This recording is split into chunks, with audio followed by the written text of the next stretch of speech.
Hello, everyone, and welcome to the Digital News Report 2025 Asia launch event. This is part of the global conversation that we are leading from the Reuters Institute for the Study of Journalism. On this global report on news consumption is the most comprehensive report on news consumption that is published all over the world, covering 48 countries and markets, around the world. My name is Eduardo Suarez. I'm the head of editorial of the Institute. And today I'll be joined by three media voices from different places, and we will discuss the findings that cover Asia in the report. The report covers 11 markets in Asia. And obviously, the trends that we identified are similar to the ones in other markets, but with some special caveats that we will be discussing. This year's report, I would say includes three key findings. One is, how news consumption has been mediated through platforms and aggregators in many places, including the ones that we will discuss today. Also, the use of AI and how audiences are perceiving it in different markets. And finally, the emergence of an alternative news ecosystem, media ecosystem in many places, with new voices, non-professional journalists, influencers, personalities that are actually, delivering the news to audiences in new ways. We will discuss all that during the panel discussion, and I will introduce the speakers later on. But first, I would like to give the floor to Richard Fletcher, who is the Director of Research here at the Institute and is one of the authors of the report.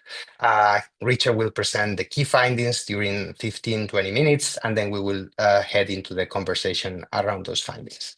Richard, your turn. Well, good morning, everyone. As Eduardo says, I'm gonna run through some of the key findings from the report, with a special focus on the Asian markets that we study.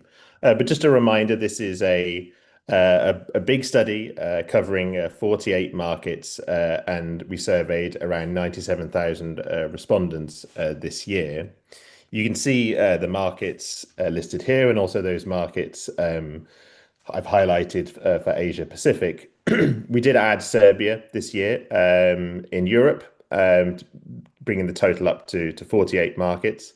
I should just say this is an online survey, which means it will tend to underrepresent the more traditional news behaviors like TV, print use, and so on. And that's especially true in those markets which have relatively low levels of internet penetration. And in particular, when I talk about India and also some of the markets in Africa, I'm talking about predominantly English-speaking sample, which tends to be have higher levels of education, more likely to live in urban areas, and so on. So do keep that in mind as I'm talking you through the data. As ever, we're grateful to our sponsors, including the Google News Initiative, which is the largest sponsor in the report, but also a range of other academic institutions, regulators, media organizations from across the world. So let's get started. And one of the key themes in the report this year is how traditional news media is losing influence to a range of podcasters, YouTubers, and Instagrammers. And we're going to start with a case study of the US before looking at how this story is developed in Asia. So if we look at the proportion of people who say they use each news source in the last week, we can clearly see that the use of television, the use of print, and the use of online news sites continues to decline. At the same time, we see growth in social and video networks, and in particular this year, where they went past TV for the first time. So 54% say they used social and video networks for news in the last week. And this polling took place during the week of the Trump inauguration. So it's perhaps especially surprising that traditional media lost ground in that particular week. And we can contrast this with what happened when Trump was elected the first time around. And we can see in this case, traditional media tended to receive a boost, or at least the decline stopped temporarily. But if we contrast that with this year, we see that only social and video networks grew during this period. We also asked about news podcasts, which are sort of vying with sort of radio now in our data in the US, and also the emergence of AI news chatbots, which I'll say more about later. Those are the averages, but if we split it out by age and ask people about their main source of news, we can start to see what's driving this in the US. And in particular, what we see is very sort of strong yearly growth in the proportion of people, young people in particular, who say that social media and video networks are their main source of news. So this went up by 13 percentage points amongst the 18 to 24s in the last year.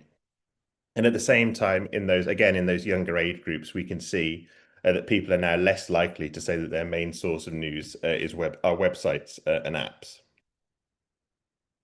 In parallel to this, we can also measure the name recognition of a number of key personalities, creators or influencers. In particular, Joe Rogan in the US, who 22% said that they saw him commenting or discussing the news in the last week, and his audience is, kind of disproportionately skewed towards younger men.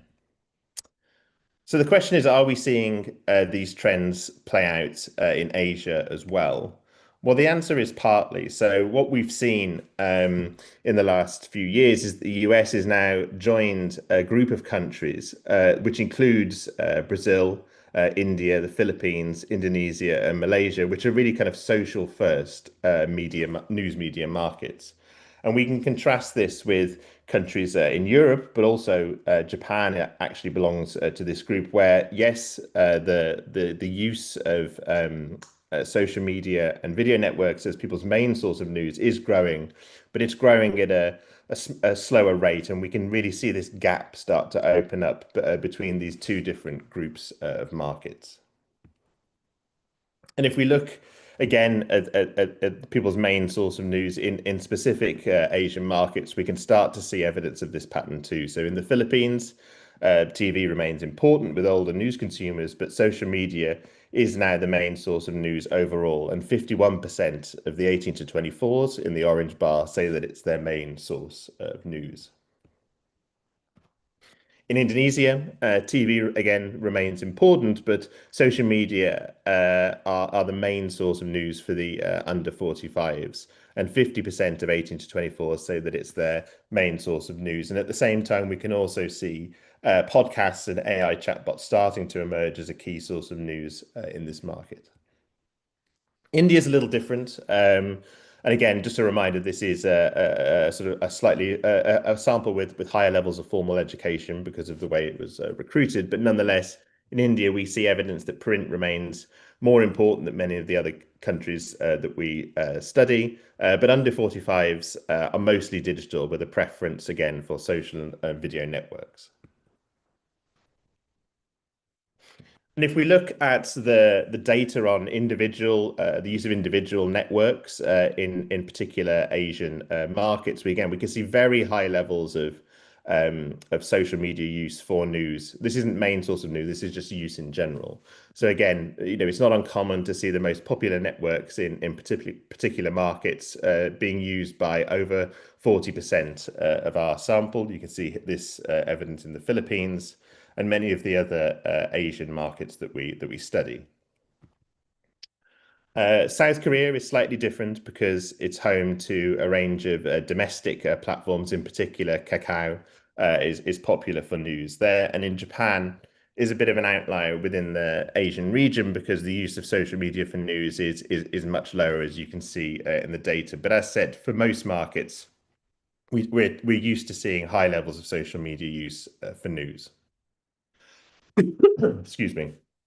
And when we look specifically at YouTube, we can see that when it comes to news use, as said, levels are high in Asia, but also high across various parts of the global south, including Latin America and Africa. And if you can compare the shading of the country outlines here to Europe, you can see much higher levels if we make that comparison.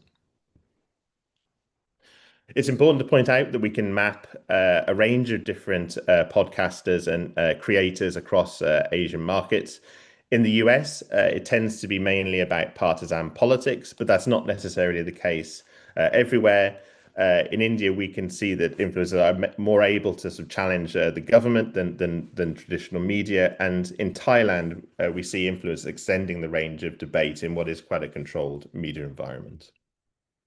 I've also picked out some examples from Indonesia and also podcasters from South Korea, which you can see here. Now, of course, this is all being driven by the rise of online video. And we ask a question each year where we ask people whether they prefer to read the news, they prefer to watch the news, or they prefer to listen to the news. Across all markets, it's still the case that a majority, 55%, say that they prefer to read the news. But this is primarily being driven by countries like Norway and the UK, where around three-quarters say they prefer to read. But if we look to some of the Asian markets in our sample, we can actually see that in India, Thailand, and Philippines, the preference for watching the news is actually larger than the preference for reading, particularly so in the Philippines, where 55% say that they prefer to watch the news online. Another key theme in our report this year is around misinformation and disinformation. And we approach this in a new way this time, where we ask people how they verify what is true and what is false online. Now, it's important to point out that people are not always doing this. Many people don't verify if they see something. So we ask people what they do if they want to verify something that they saw online. And perhaps one piece of good news for the traditional media is that the top of this list, if we look at the different destinations that people can go to, a news source I trust comes top alongside official sources such as government websites. And this is true, of course, for if you look at the table for both for under 35s and for over 35s. But if we look a bit further down the list, we do start to see some age differences. So comments from other users are particularly popular amongst the under 35 age group, as are going to a social media or video network to check. AI chatbots, bottom of the list, but nonetheless still higher amongst the under 35 age group. When we ask people what they meant by a news source that they trust, we see a different picture in different countries, but at the same time, we can see that for those countries that have public service media, such as the BBC in the UK and NHK in Japan, we can see that these tend to top the list. Elsewhere, that isn't always the case. It tends to be brands which have a reputation for breaking news. Fact-checking brands have a much lower name recognition, but it was interesting to see the Times of India, for example, come through and their fact-checking unit come through in this list. We also asked respondents in Asia what they see as the biggest threat when it comes to creating and spreading damaging misinformation. And what we saw here is that politicians or political parties topped the list for users, but also second place, we saw online influencers and personalities, which shows the kind of different side to some of the trends that I was talking about earlier. It's also important to recognize that for the public, many see the news media and journalists as a sort of major threat when it comes to spreading misinformation. So a real mixture of different sources on this list. One of the again, perhaps sort of good news stories in this year's report was around trust. So when we asked people whether they trust most news most of the time, 40% averaging across all markets said this, and this has remained stable now for around 3 years. If we look at the trends for trust in different Asian markets, we actually see that in many cases trust is lower than the global average, and you can see that here in Indonesia and the Philippines, where trust levels are stable but lower than the average. Malaysia is an interesting example because this actually highlights a pattern that we see in many parts of the world. So here, trust was stable, perhaps declining up until the pandemic year, where it saw a trust bump. So trust went up by a few percentage points during the pandemic, and since then has kind of leveled off. And this, again, as I said, is a pattern we see quite frequently in Europe, for example. We also asked a series of open-ended questions on what the news media could do to increase trust.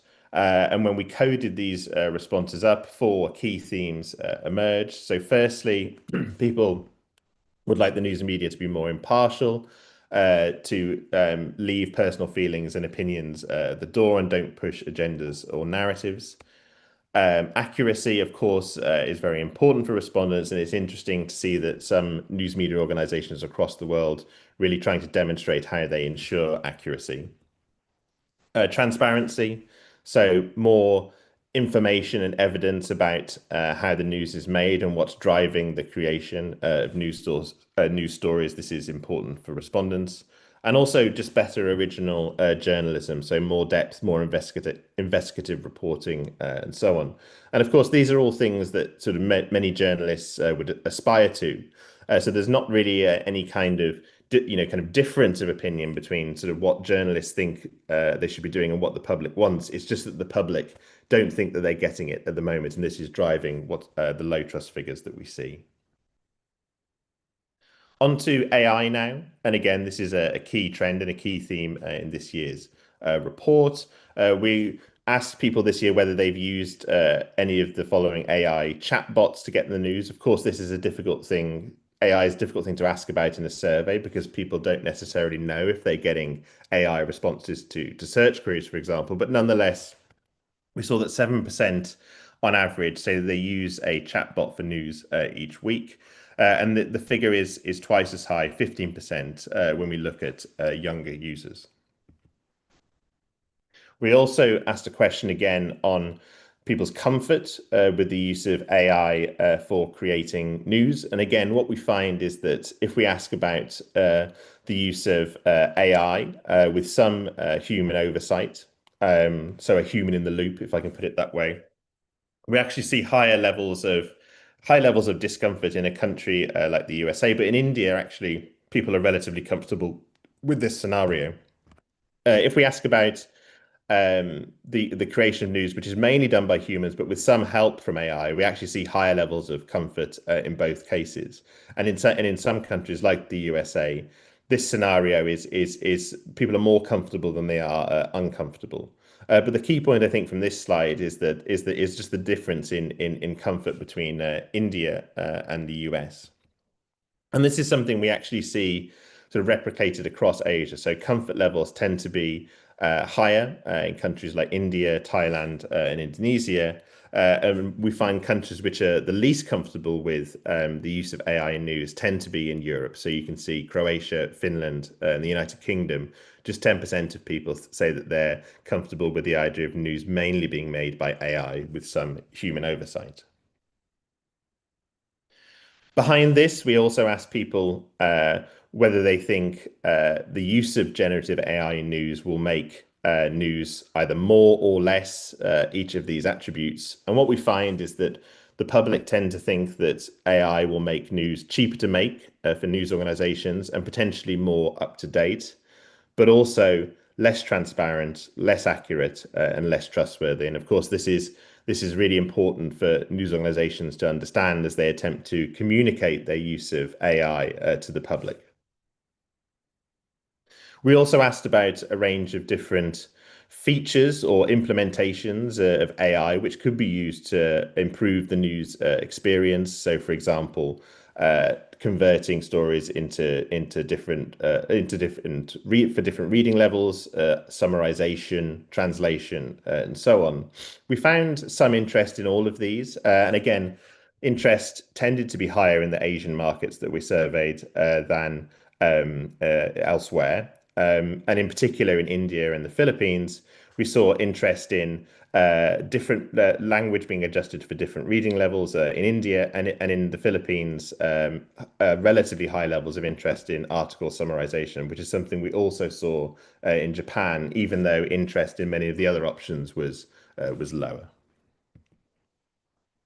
Two other quick headlines from the report, which I don't have time to sort of go into in any great depth, but again, we measured news avoidance in this year's survey, and the figure remains high. So 4 in 10 across all the markets that we survey said that they often or sometimes avoid the news.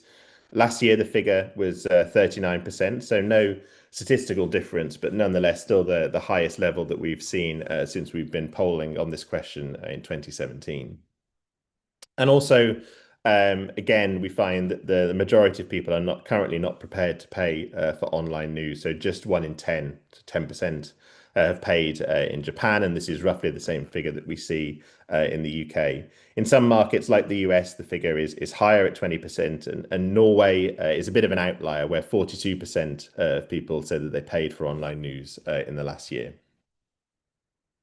So I'll wrap it up there and just sort of finish with a few some key findings before I hand it over to Eduardo and the panel discussion. So just as a reminder, it's clear that the media in our data are losing influence as politicians and audiences tap into this alternative ecosystem driven by personalities and creators. Video and audio formats are becoming more important. Trust is stable. That's a bit of good news. And it's fairly clear what audiences want from the news, but how can they improve on some of the things that they're already doing? And AI chatbots are an emerging theme alongside the use of AI in the newsroom, and there's interest in the use of AI, especially in Asia. But what opportunities and challenges does this throw up? Thanks for listening. There's much more information, analysis, and findings on our website, but I'll now hand it over to Eduardo for the panel discussion. Thank you very much.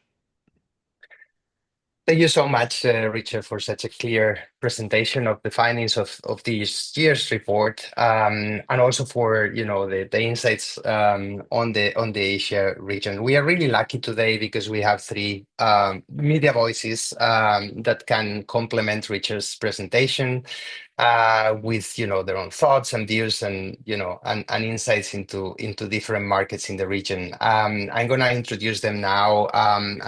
First one, Janet Steele, who is the author of the country profile of Indonesia on the Digital News Report, and she's also a professor at George Washington University. Thank you for joining us, Janet. Also, we are lucky to count with Joshua Ogawa. Joshua is the head of AI and visual strategy at Nikkei in Japan, and also is a good friend of the Institute, as Joshua was a visiting fellow with us a few years ago. Thank you for joining us, Joshua. And we are also lucky to have Benli Ji, who is a journalist, a press freedom advocate, and also recently the Asia Pacific Director, has been named as Asia Pacific Director of the Committee to Protect Journalists. Thank you so much for joining us, Lee. I would like to start actually with a more general reflection from you all on the key findings that Richard presented. I mean, if you look at the Digital News Report throughout the years, this is the 14th edition. So we have been doing this for a while now.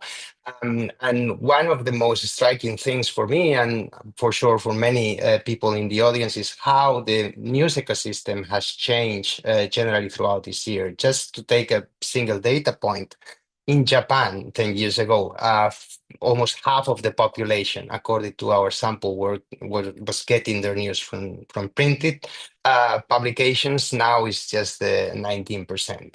And it's something that is happening across many markets, how people are turning online. As Richard has said, people turning not just online, but actually first to social platforms, now more to video platforms such as TikTok and Instagram and YouTube. And generally, I would like to start with a general reflection from you all on this kind of change.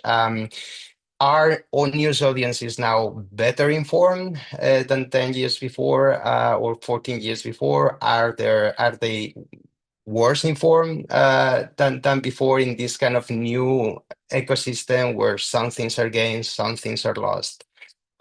Perhaps we can start with you, Joshua, as you are the only editor in the call and media manager. How you see things now? Do you think that people are better served by the news that they are consuming right now than they were a few years ago? Well, thank you, Eduardo, for the questions. I'm not sure if people in Japan are better informed or served by the media, but I could say perhaps what they what their view is um, very fragmented in a way, because where they find news and how they consume news are maybe more diverse than, say, 10 years ago. So it might be harder for us to find a common understanding of what is taking place around people and the world, I think, if I that makes just sense. Yeah, Mm. totally. And just, for a quick follow-up, how is Nikkei, engaging or thinking about that kind of environment? Because it's quite different, right? Like the environment that perhaps you started working at like a few years ago. Well, I started my career as a journalist 30 years ago, so it's Mm. quite different back then.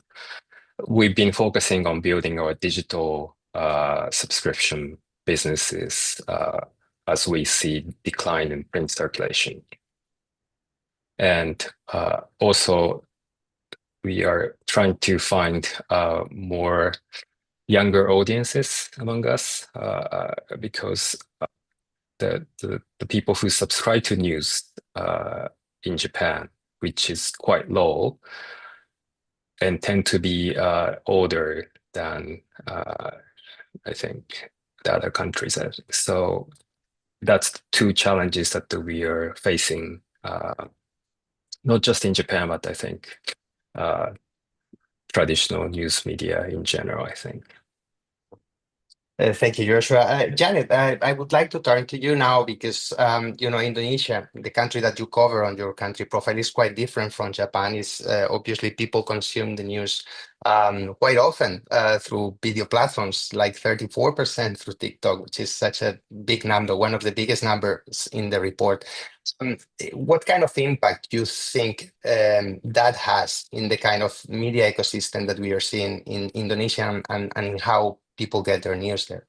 Oh, I think well, first of all, thank you for including me on the panel. It's an honor to be here with such distinguished guests.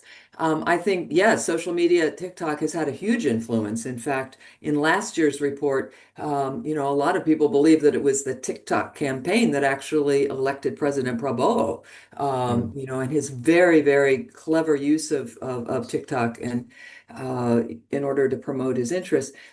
I've been studying Indonesia since, 1997. And so in my world, it's really the world of more traditional print and mainstream media. And so when I'm in Indonesia, I spend a lot of my time talking to traditional news organizations about how they should deal with these changes. That's just the huge question. And one thing that interested me, Richard's presentation was great, and I was very interested to see that when Indonesians want to check the source of something that they don't think it's true, that Kompas, Indonesia's biggest newspaper, is still the place they'll go, or the top place. There are other places too, but they're all mainstream news organizations. So I think there actually is a bit of a silver lining here, that I think Indonesians aren't stupid. They know that when they get news on WhatsApp that, yeah, it may be interesting, but they better check. And I think that the fact-checking campaigns in Indonesia have been very successful in getting people to be more skeptical about stuff that comes in. So I think that's good news. It's good to fish for silver linings, and that's a clear one, right? Like the fact that people get their news from social media doesn't mean that they get their news on social media from traditional news sources, and sometimes actually they actively try to check things that they see from those That's right. sources. So that's a very good point to make. Yeah. One other thing, Richard's slide showed a very popular podcaster, Naja Shibab, and another thing that's interesting is podcasters, some of them are very well-known journalists. So I still think there's this recognition that journalism is just different from stuff you get on the web or on Facebook or on YouTube or through TikTok WhatsApp. Yeah, we'll get to talk a little bit about that as well, and it's true. I mean, it's a very fluid space, and some of the people who are very famous on YouTube and podcasting actually come from traditional media. Yeah. So it is a bit more mixed that we sometimes think about that, right? Lee, I would like to introduce you as well in the discussion, and obviously your background is more on press freedom, and now with your job at the CPJ, that we are really thankful for the work that you guys are doing on that space. But this report has clear implications, right, for the press freedom space and how journalists sometimes are perceived in those regions. Sometimes they are harassed in those regions, and the kind of online abuse they receive, this kind of environment in which they are often challenged on social media by politicians, by activists, by many voices. Is there anything that especially resonated with you from the report, from the kind of work that you do?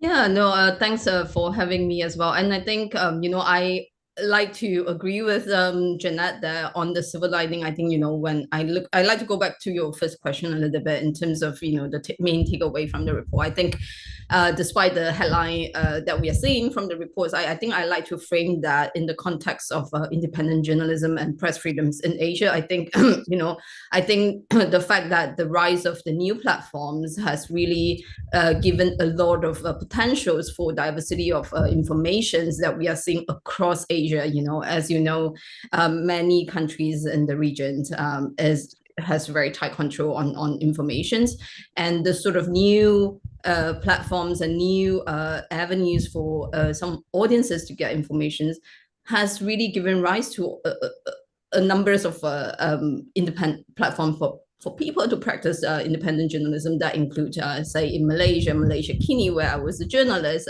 and also in Indonesia, you have the print, the digital versions of Tempo, Rappler in the Philippines. But of course, that sort of opportunities also comes with its own set of challenges, which is, the space of misinformation. I think is worth remembering that there is a kind of competition going on there where misinformation is worth remembering. Misinformation often comes from the top, comes from officials, politicians. We're seeing that in Hong Kong, in the Philippines, and that really tarnish the reputations of the journalists and the work they do. And in the case of the Philippines, obviously the government has weaponize and misrepresent some of the studies and data, including from the Reuters Institute, to use that against the journalists. That obviously lead to a lot of actual impact on how journalists are doing their work on the ground, because until today, they are still facing a lot of harassment and intimidations because the government use that sort of data and misinformations to target them, to say you are not to be trusted. I just returned from the Philippines on a press freedom mission last week, and I'm still hearing from the ground that journalists are telling me that, when we go out and try to do vox pop interview, people on the streets, people are telling me, oh, you are from this outlet, you are not to be trusted because the government say that you are not to be trusted. So I think there is actual impact, but I think, so it will be really good to put some sort of context and nuances, looking at, why, where we are in terms of the trust level. But I think, I like to recognize their silver lining, but it's also really important to say that the journalists in the region are doing great work, holding the line, and seeking accountability from the governments, and that's something that I really like to recognize here. And I would like I would like to come back to something that you say at the start, that you mentioned, which is the fact that this is obviously a very challenging environment right now for the traditional media, with the rise of social media and especially video platforms right now that are very difficult to monetize. But at the same time, in some countries, and we've seen the examples from India, from Thailand, from other places, also from Latin America, people like Carlos Chamorro in Venezuela and others that are actually using some of these tools to make to actually go around censorship or go around the difficulties that they have to actually publish traditional stuff, like people in Nicaragua, for example, which is obviously in a different region. But they are actually doing YouTube shows, for example, because they cannot actually publish a printed magazine or a printed newspaper. And this is something that we are also seeing in Asia. And it's very difficult from the governments or for politicians actually to stop that. So is that a silver lining as well that you're seeing, Lee, in your work? Yes, certainly. I think, our name is CPJ, the Committee to Protect Journalists. So I think we have been, a lot of discussion as well. That is who is a journalist today, right? That has become a line that is very blur. We definitely, have arrived at the point that we are both sort of medium and platform agnostic.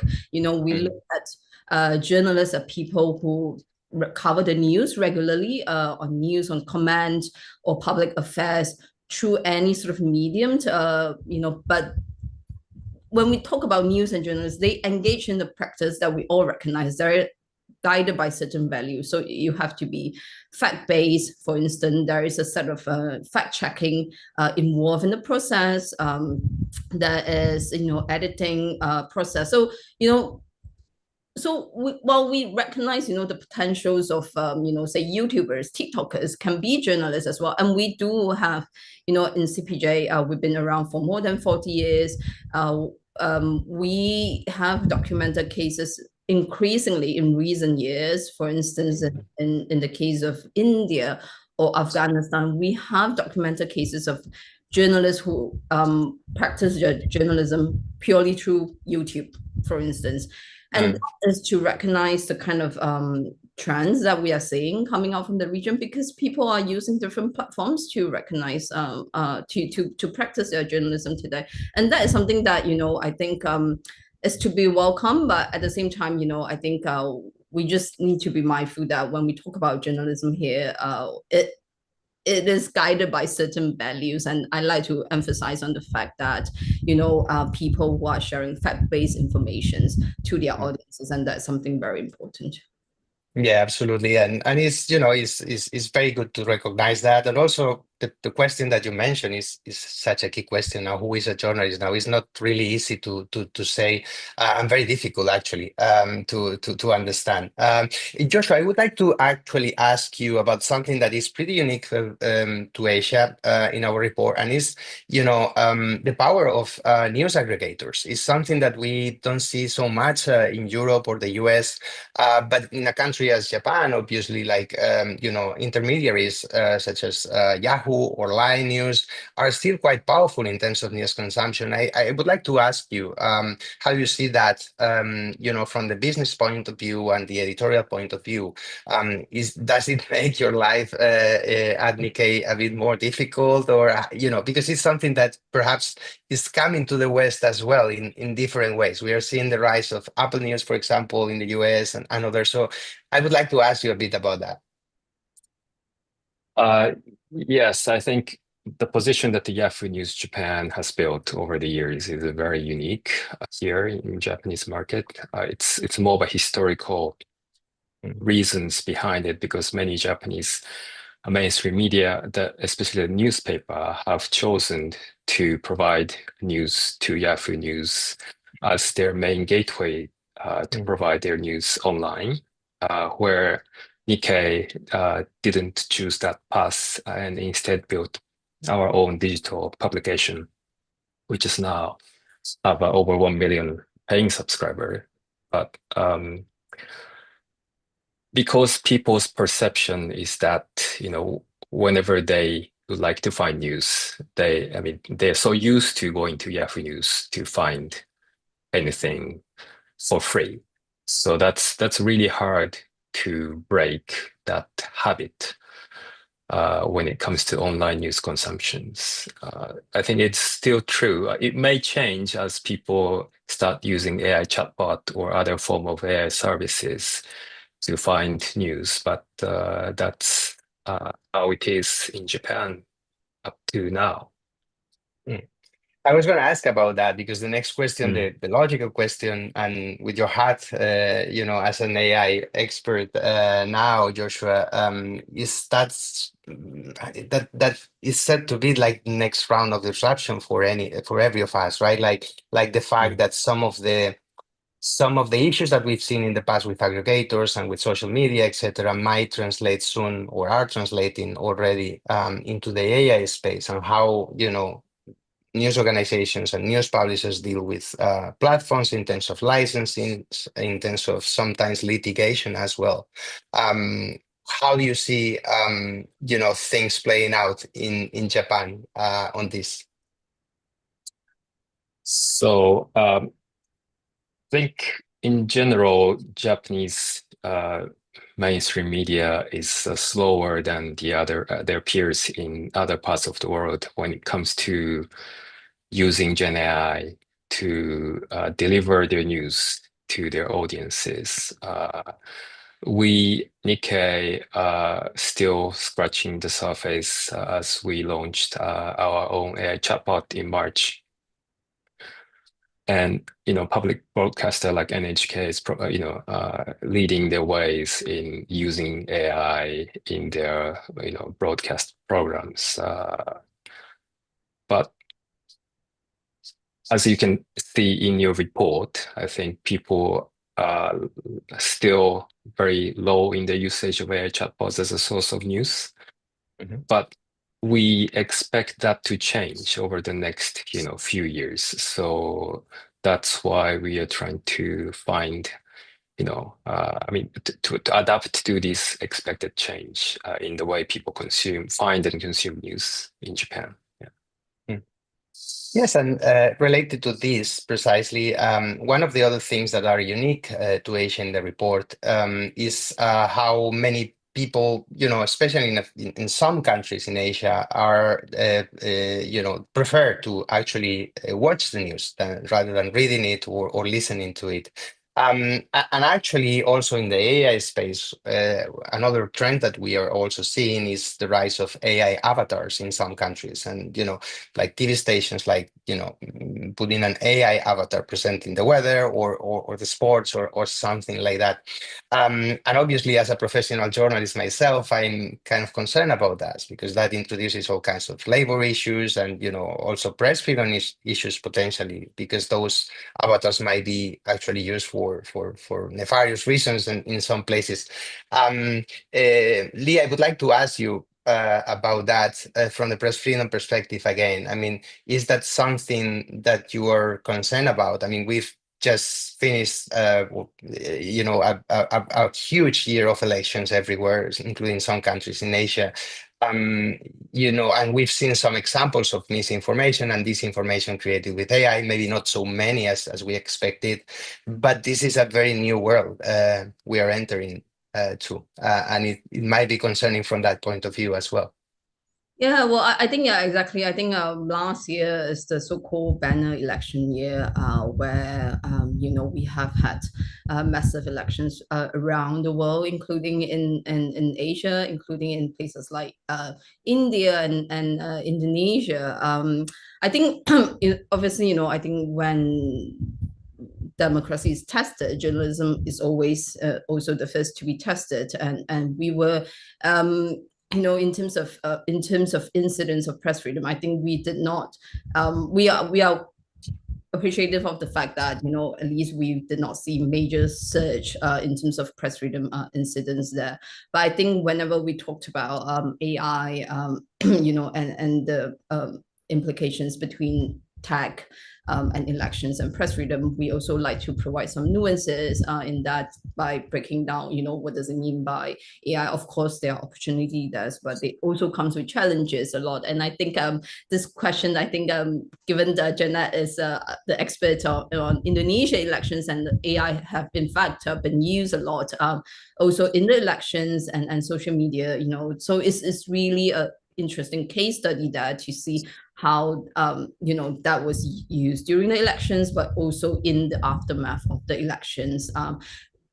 What we would like to say is that sometimes given the eyes are all on the countries during the elections, press freedoms incidents might not happen directly, but it often also happened after the fact. Again, in the case of Indonesia, it was after the elections of the current president, Prabowo, that during the anniversary of his elections, he went out and attacked an independent newsroom like Tempo, which later on led to other forms of attacks on the newsroom where they were sent that animals and different forms of attacks. And that's something that we are very concerned, because I think, again, press freedoms is the indications of the health of any democracy, and that is something that we need to bear in mind. Janet, perhaps it's time for you to weigh in. Yeah. Wow, so many topics here. Yes, Indonesia certainly used AI. Prabowo used AI during his famous TikTok campaign. One thing that interests me when people talk about across Asia, across everywhere, increasing trust, one of those four things that was very interesting to me was better original journalism. Well, you're not going to be getting that from AI. So I think it's interesting that I think people kind of understand that, yeah, what, Meta AI or Chat GPT shows up, what it gives you is interesting, but it's not journalism. It's just stuff that's scraped from elsewhere on the web.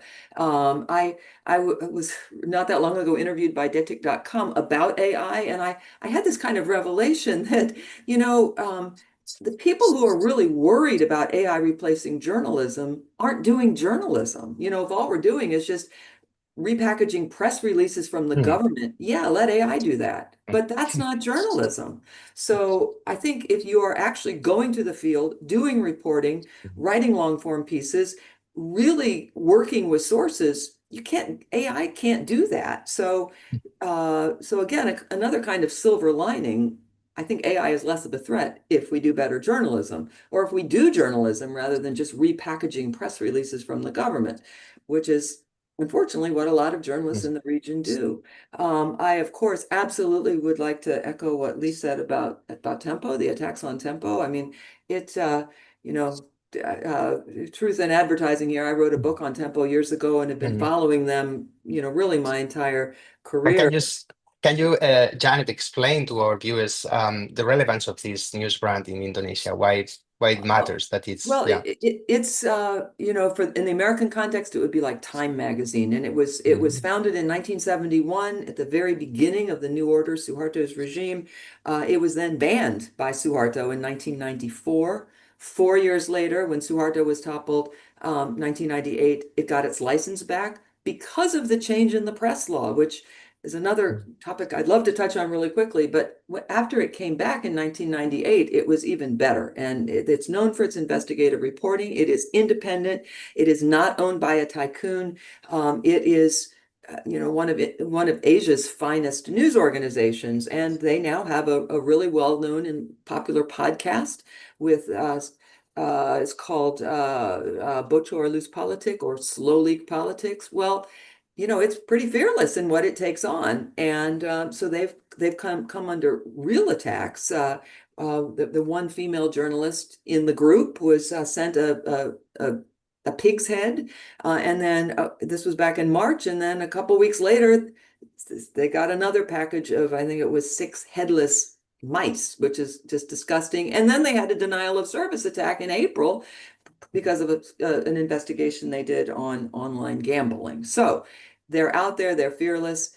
The interesting thing is that Indonesia, because of the activity of journalists to create really strong journalist associations, independent journalist associations, including the Alliance of Independent Journalists, AJI, they've always lobbied for really strong legal protections for journalists, including the 1999 press law, which is a model for the region. And Lee knows I've spent a lot of time in Malaysia too. And, if every country could have the kind of press council that Indonesia has, which is truly independent, they'd be better countries for sure. So Indonesia has been a model for the region in terms of press freedom and protections of journalists until very recently. And there have been some shifts which are of concern, to I think all of us. So these are many, many topics. But yeah, I think Tempo is sort of like the canary in the coal mine in terms of attacks on it are always signal broader attacks on journalists, I think. Yeah, and it's quite important, and sounds very familiar to what things that we are seeing in many other places, of course, in terms of attacks, and also misinformation. I mean, one of the data points that Richard showed was, how influencers and politicians are often perceived as sources of misinformation. Sometimes also journalists as well, because they are good journalists and they are journalists and media organizations that perhaps are not so good in terms of standards or how they do their jobs. I would like to touch briefly, we touch on AI, but also on a data point that Richard showed, that is the fact that many countries in Asia many people in many countries in Asia are quite comfortable with AI. If you compare that, the use of AI in journalism, you compare that with the percentages that we have in the UK or the US or in countries in Europe. And I'm quite curious about that. As someone who is not from Asia and hasn't lived in any of those countries, any of you have a reason or something in mind that can explain that, why people like more comfortable with technology in general, for example, or is because these kind of things have been used there for a while. Why do you think is that? Because the percentages are quite stark and different from Europe and the US and Asia on this. Perhaps Joshua is a good person to at least dive into this. Well, I think, as the report suggested, Japan is a little bit of an outlier in that sense. People seems to be more skeptical about use of AI in news in general, but which is good things, which means that our hard-earned human journalism is still valued, but maybe for their convenience, some people prefer, maybe especially younger generation, they may prefer to hear news stories rather than reading them. That might be more popular even in Japan or in the coming years. For some reason, podcast is not as popular as in Japan as other places, but what people think about the AI in journalism in other parts of Asia, I'd like to hear from a fellow panelist. What do you think, Lee? Because you've lived in the region and you've worked with journalists in the region as well. Why do you think is that? Percentages are quite high in many countries. I'm going to put on my hat as a former Malaysia Kini journalist for the moment here, and not so much in CPJ hat. Well, because I work with Malaysia Kini, which is an independent newsroom in Malaysia, that was set up more than 25 years ago. And at the time, it was really a very pioneering website because it was way before you look at the big brands like New York Times or the Washington Post went digital or went, subscriber mode. That Malaysia Kini was there before. And of course, I think Jeanette, through her own study about Malaysia Kini, can attest to that. I think, in terms of why there is this keenness about embracing AI, I think, partly because a lot of populations in Asia are in the market, some of the key markets that you survey are quite young, I think, which obviously is a key factor why they are a lot more open to the potentials of AI. The internet penetration is quite high in some of those countries.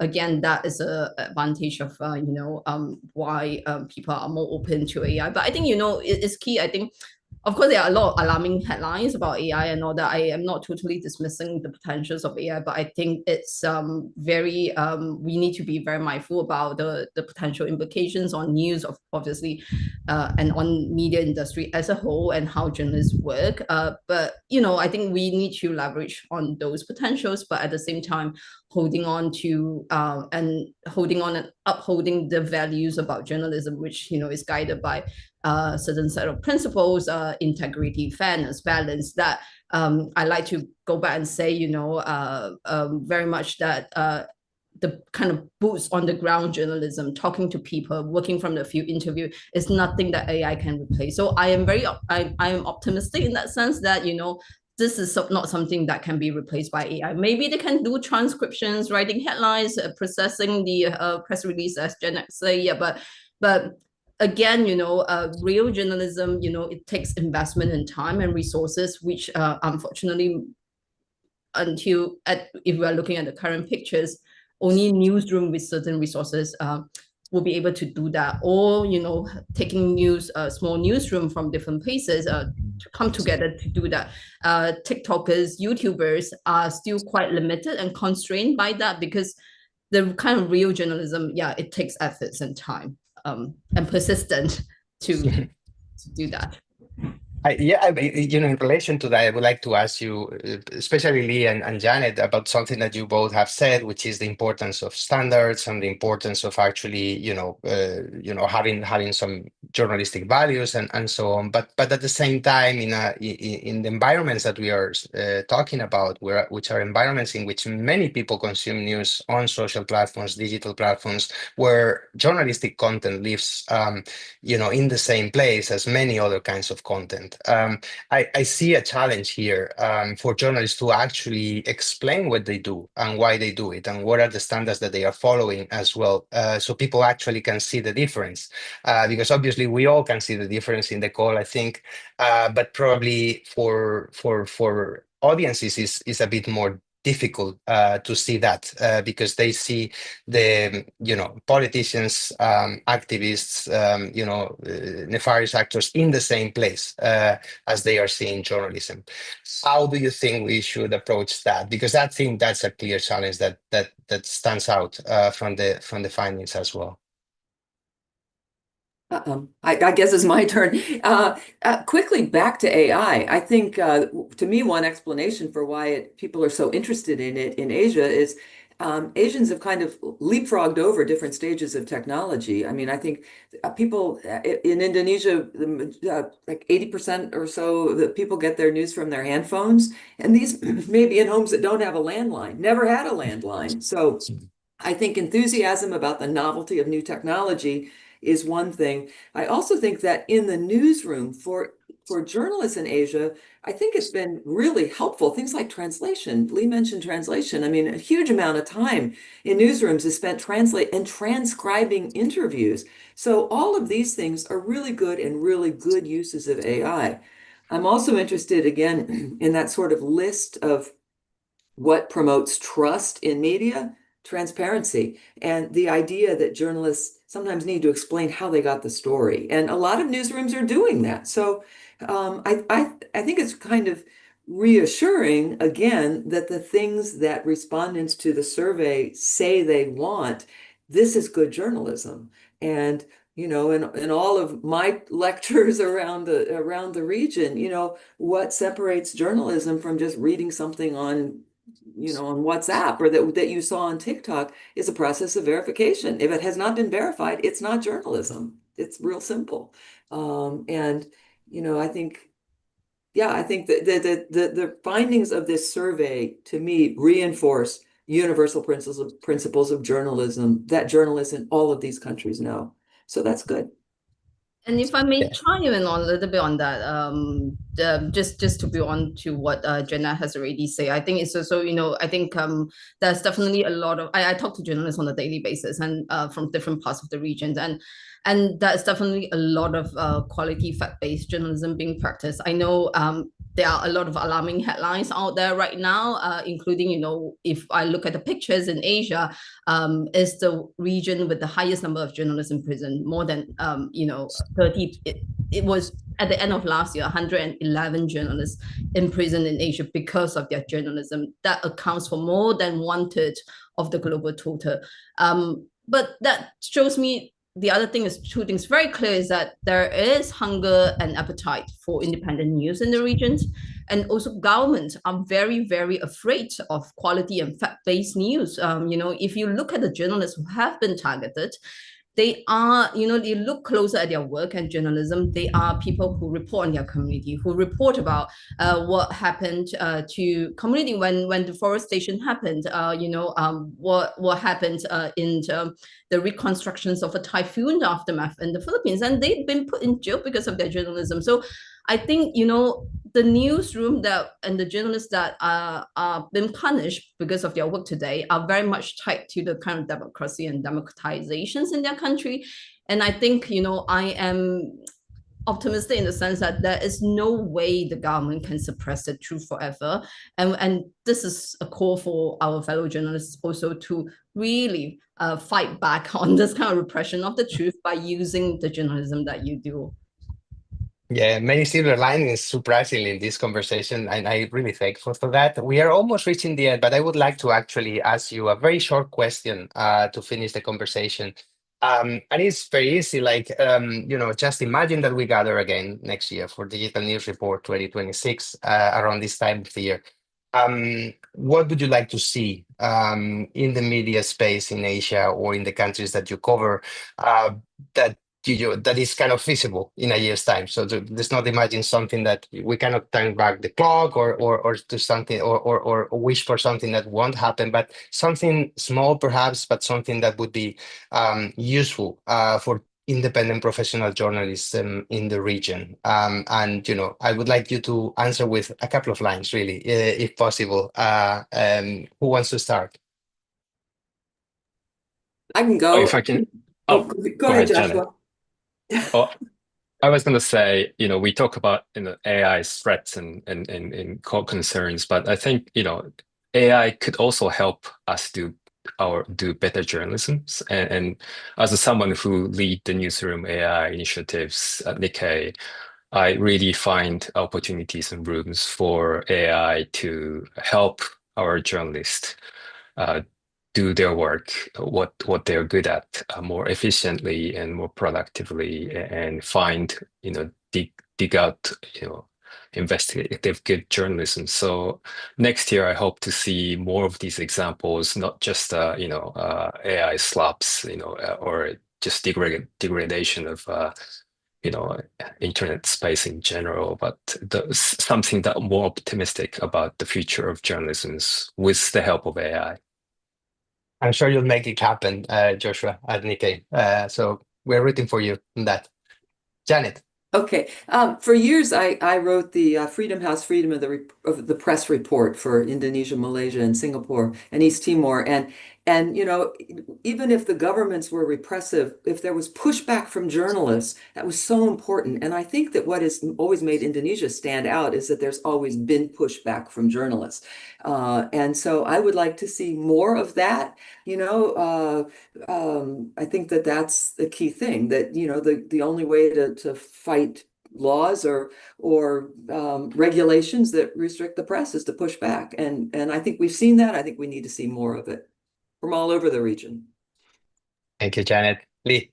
Yeah, well, I'm echoing Janet that I like to see journalists push back, continue pushing the boundary. Like to see more space for independent journalism, because without press freedom, there's no journalism. That's a great line to end with. Well, thank you all for coming to the call. Thank you, Lee, Joshua, and Janet for sharing, many useful insights on the report and its impact in Asia. For all the rest of the people watching online, I can't recommend enough for you to go to the report, to explore the report in full. It's all in full on our website, both in English and Spanish. You can also subscribe to our weekly newsletters in Spanish and English that will include many insights from the report in the weeks to come. And of course, you can subscribe and follow us on our digital channels. My name is Eduardo Suarez. I'm the head of editorial of the Reuters Institute, and we will continue the conversation online. Thank you so much for coming.